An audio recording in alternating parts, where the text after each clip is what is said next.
Alright, I'm making a response video to crafts because I have some stuff to say. First off, yes, this is craft, and ignore this. So I already watched the video, and I already made a comment on the video. Now, I don't know if craft has played the reworked guest or not, because I don't think there's any footage. Type of ability. Yeah, there's no footage of him playing reworked guest, I'm pretty sure. Because you're not supposed to have 115 health anymore. Now, we're going to go through all of his points here. 337 is taking a hit in its base life. Going down took a hit to their survivability. How is to survive a hit, but are required for guest's gameplay loop. No flexibility with using block, no healing back lost health, nothing. So that 5 extra health has effectively been moved over to the rest of guest's kit for better use. And second, stacking nerfs to guest's knockback out. Yes, I am fine with these, at least in the current state. Max health being low to 110, I am fine with that with the current state. I'm not fine with the current state, but I'm fine with that with the current state. Second, the stacking penalty knockback is also fine. I'm okay with that. You were never supposed to stack guests in the first place. I always hated stacking guests.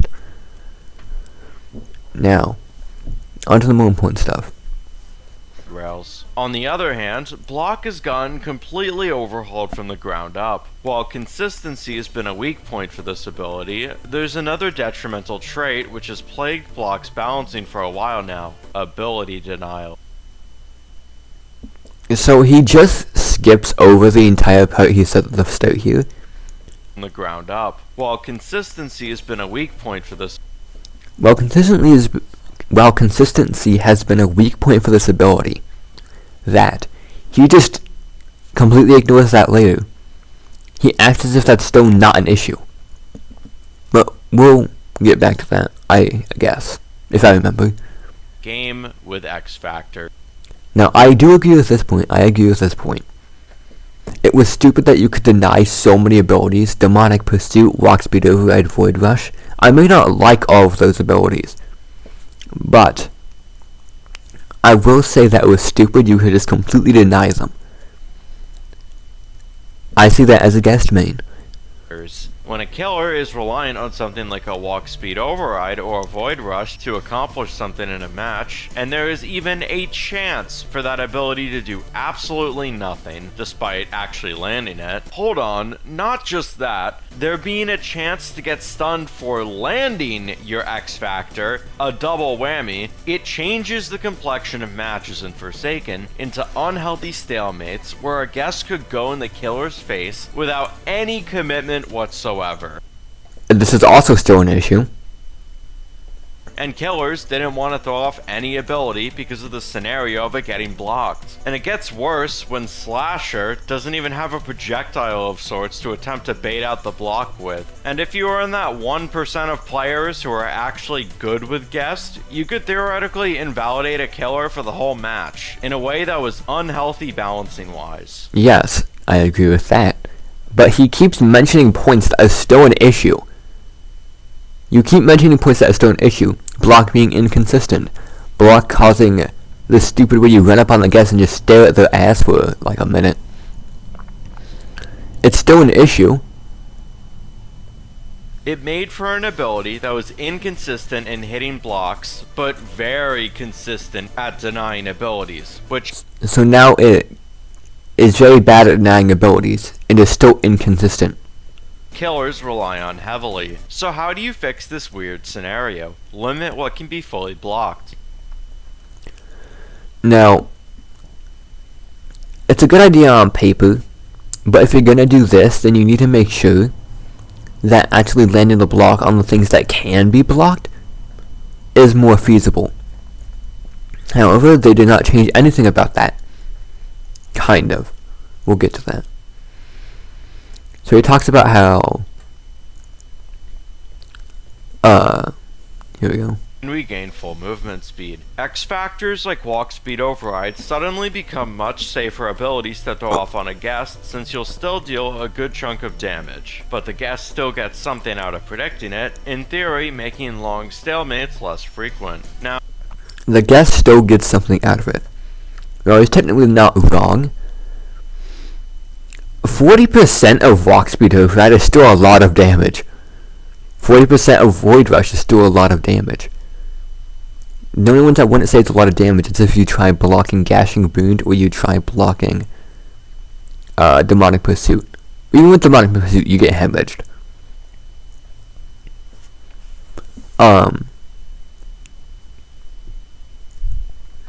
Sorry, the stuff in my throat.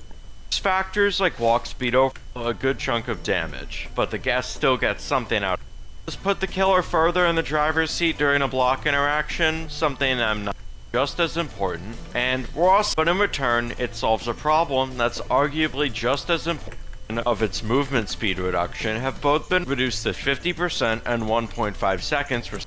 All this really does is make sure that you're not gonna get like mass infection, I guess, after a block.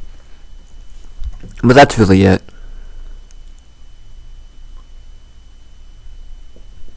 Never mind. Update. Effectively. This will probably let the killer still get a punish in, but not much past that. And if you do land a successful block, 10 overheal. Finally, some good fucking food. No, Craft. It's really not. So, if I successfully manage to block, specifically in M1, if I successfully manage to do that, I can get plus 10 overheal. Now here's the issue. If you're already good enough at guess to be consistently getting that many blocks in a row, then this does not matter to you. Beforehand you would have parried just as much.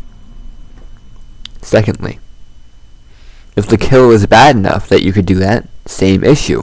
Parrying would have done that completely fine anyways.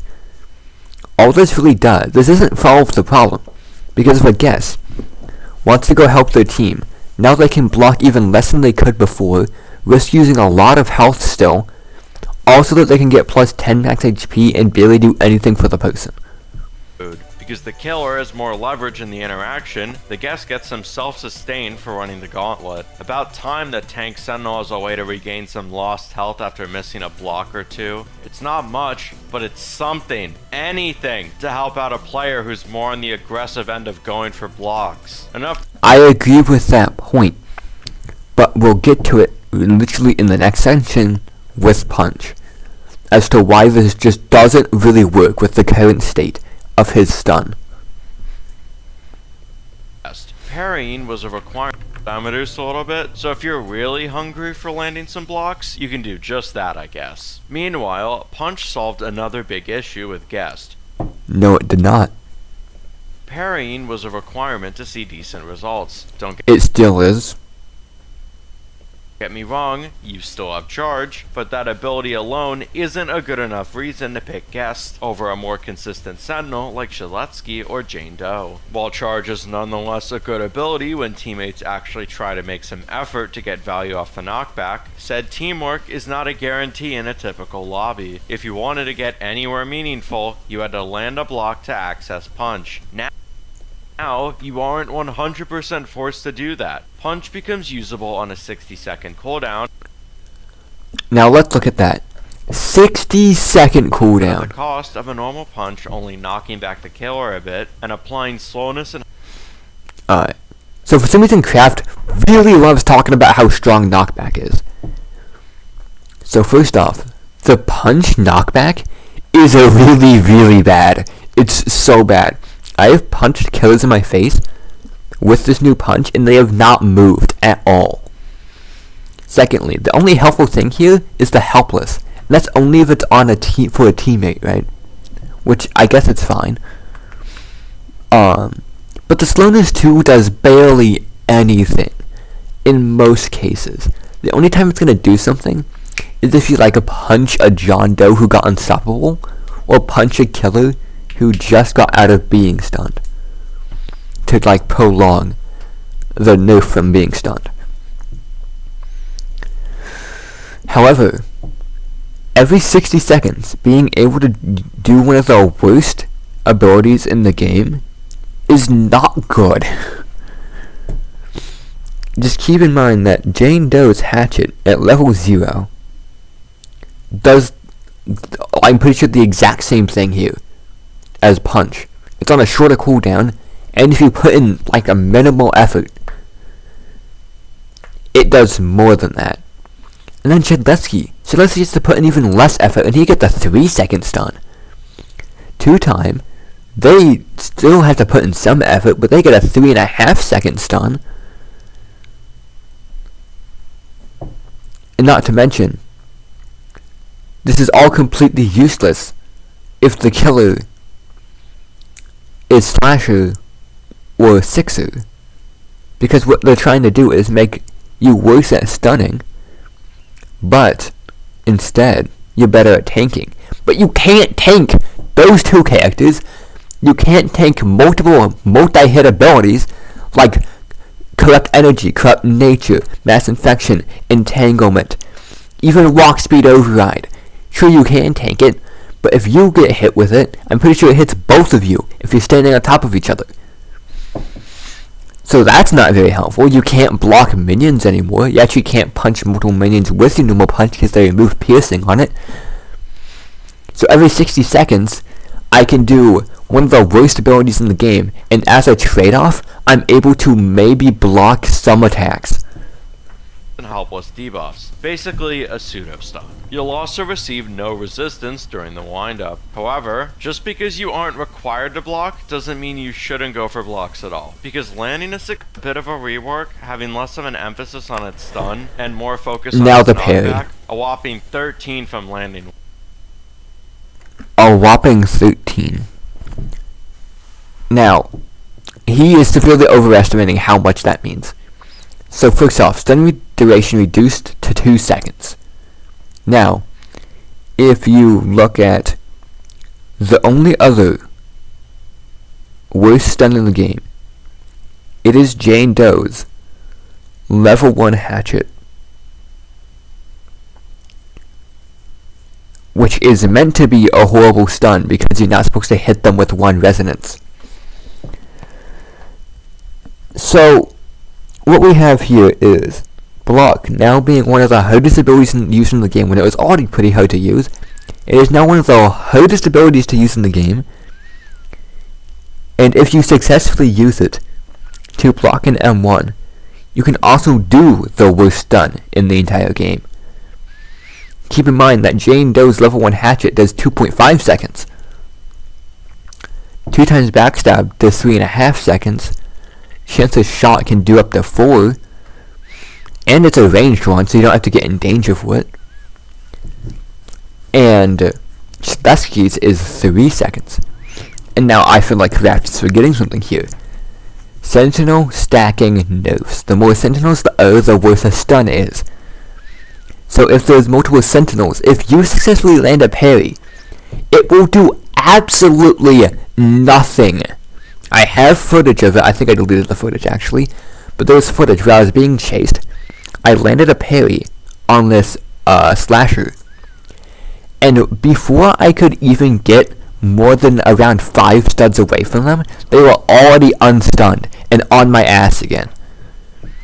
So I went through the risk of possibly getting myself killed from a gashing wound or getting hit through it with a behead just so I could do basically nothing, because I ended up dying really fast afterwards. So don't be deceived by its decreased stun duration. It's still much more rewarding than a regular punch. It is, but the issue is it's just not rewarding enough. Block is one of the hardest abilities to use in the game, and yet now using it does almost nothing for your team. The only real reason to use it is to give yourself health, not to protect your team, because it doesn't protect your team very well at all, unless you manage to knock them off a ledge. Which in that case, you still have Charge, even if Charge got nerfed. And you still have the regular punch. And then you still have to hit parries on ledges specifically. So, what the issue is is that if I go through the risk of getting severely hurt to use one of the currently hardest to use abilities in the game, possibly the hardest to use ability in the game, I can almost barely protect my team and give myself 10 over health. I am supposed to be a sentinel, apparently. Now, going back to that other point, Slasher and Sixer can still hit through that, and all of the abilities can still hit through that, so it doesn't matter if I have 10 over health, because I can't do anything with it against 2 of killers, or more than 2 killers, depending on what ability they use.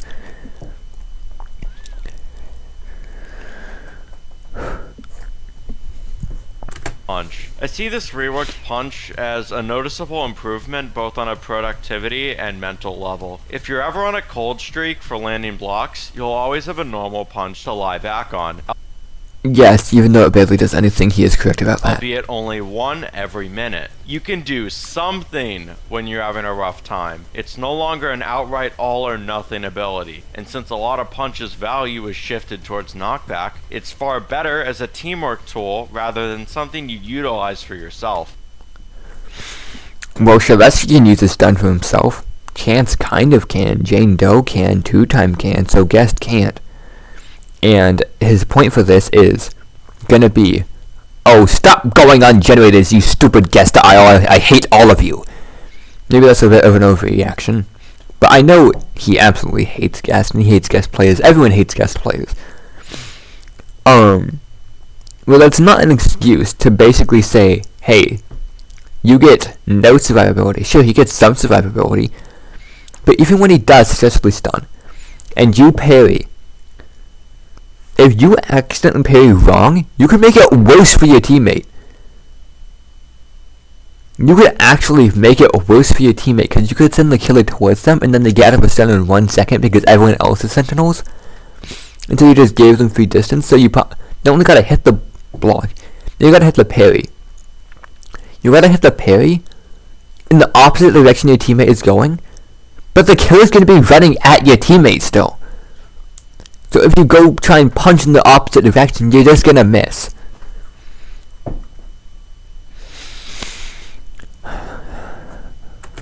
Always good to see. That being said, an on-command punch could be a little absurd when stacked, even with a knockback penalty in place. We'll have to see how that goes down in average matches. By the way, if you're enjoying the content, consider subscribing. The grand revamp that Punch and Block got, but still enough to have its own section. Okay, before we get into Church, I want to talk about the knockback put.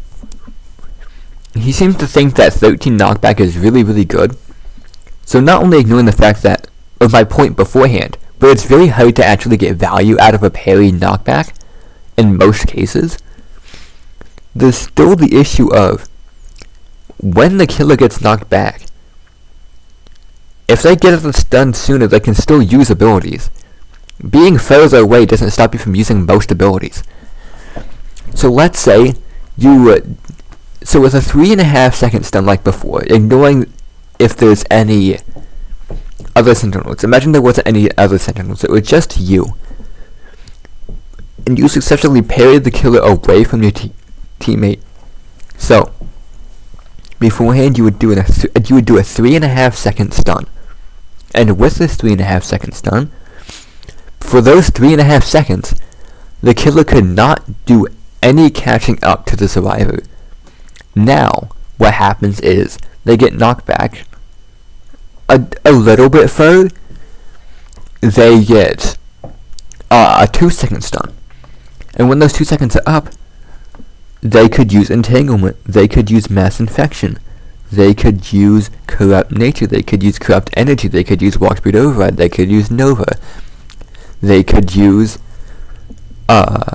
demonic pursuit, they could use Six's Howl ability that I always forget the name of, they could use blood hook, they could use ascension. There's still so many things they can use after those 2 seconds are over. They completely negate the distance lost from the knockback. Beforehand, what the stun would do is prevent them from using any type of catch-up ability. so the survivor could still get out of range, so they could maybe dodge that ability. But now they can't really do that. And this is talking about the perfect circumstance where you manage to parry the killer away from your teammate while they're moving at your teammate and without any other sentinels in the game. If any of those things are wrong, if any of those things are not there, so there's other sentinels, which is incredibly likely, or you didn't manage to parry them away from your teammate, then it's even less useful. Now we can get into charge. So I'm basically going to ignore charge because there's not really anything interesting about charge. It doesn't give helpless anymore, and it doesn't give slowness anymore. That's it. That's all the changes, which I don't really mind that. I don't care. It still gives you resistance, so it's basically just a better block right now. How the ability has no wind-up whatsoever, it makes it hard to simply dodge the ability and then counterattack. This is another ability that will need a day or two to figure out its impact in average matches. Yeah. I'm hopeful it's not going to be too problematic, but you never know until enough time has passed. So with all this in mind, what's there to take away? Well, as per usual, I have 3 points to go over. More or less my primary thoughts on the matter, just some small tidbits. First off, I believe that with this rework, Guest has another real niche going for it. Whereas previously, he was basically just a tank sentinel that could take a hit for the team, you can now also play him as somewhat of a distance maker. Not really. Do you all know what stunning also does? It gives the survivor distance. Charge was already there, but with it losing itself slowness on hit, you can much easier get in, knock the killer back, and get out. Add base punch, and you have a tool set which can give solid distance to an Elliot or Dusakar. It's not solid distance in most cases. You still need to slope for charge. And the punch really doesn't do much. Unless the survivor used like rush hour or something. Trying to get away from a killer. Then add parry punches, and you can really give the killer a hard time upon... And the parry punch is you wanna know what does better than knocking back the killer a bit and maybe landing a parry punch? Stunning them. Catching an M1. It's not your run-of-the-mill stun sentinel, but the tools are there to help your team out. Second, teamwork is more crucial than ever to see good results both when playing as and working with a guest. Not really. Because now you can barely help teammates because if it's not an M1, then you completely failed at your job.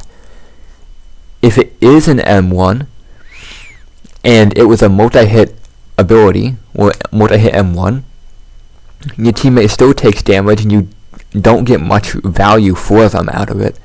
If it was an ability, you still get nothing out of it. Well, almost nothing out of it, unless you manage to maybe get in front of a Void Rush, or Demonic Pursuit, in which case you still get pretty hurt. And all of that traded so you can survive better isn't really helping with the teamwork part. If you're on support, help your guests out if they're struggling. They'll appreciate it. If you're on guest, get off the generator and make some distance for your teammates when applicable. Knockback isn't good if there's nobody left alive to benefit from it. You wanna know what knockback also isn't good at? When you're getting targeted! And guess what's gonna happen?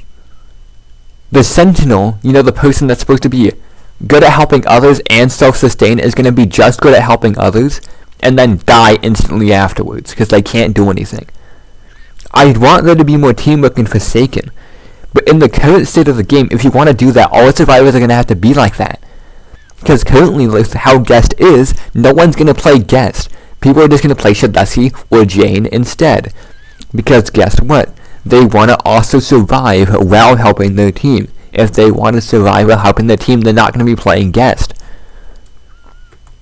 Teamwork makes the dream work. And third, I think we might not be done with Guest receiving changes, most notably in the partial blocking department. 40% damage reduction and a slight defense boost for catching a non-M1 ability is kind of underwhelming at first glance. Upping the reduction from 40 to 50 would at the very least make it a clean half damage on a partial block. I agree with that. I very much agree with that. I think that's the one thing he and I both fully agree on, that the damage resistance for it just isn't enough at the current state.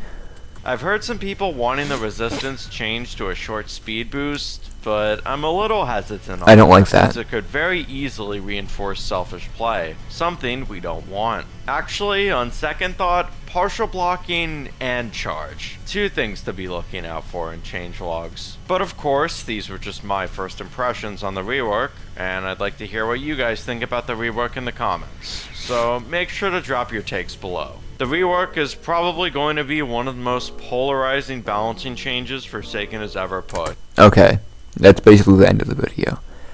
I already dropped my response in the comments section. And now I'll be uploading this video, so yeah, I don't hate on him for this. He just doesn't like Guest, and I don't know if he's played this version of Guest. Maybe I'm wrong, I could be wrong here, but I believe after playing Guest for a long time and now playing the rework quite a bit, I think that he's in a worse state. Maybe not a worse state completely, but he's still in a bad state. He's just in a different version of his state. It's still bad.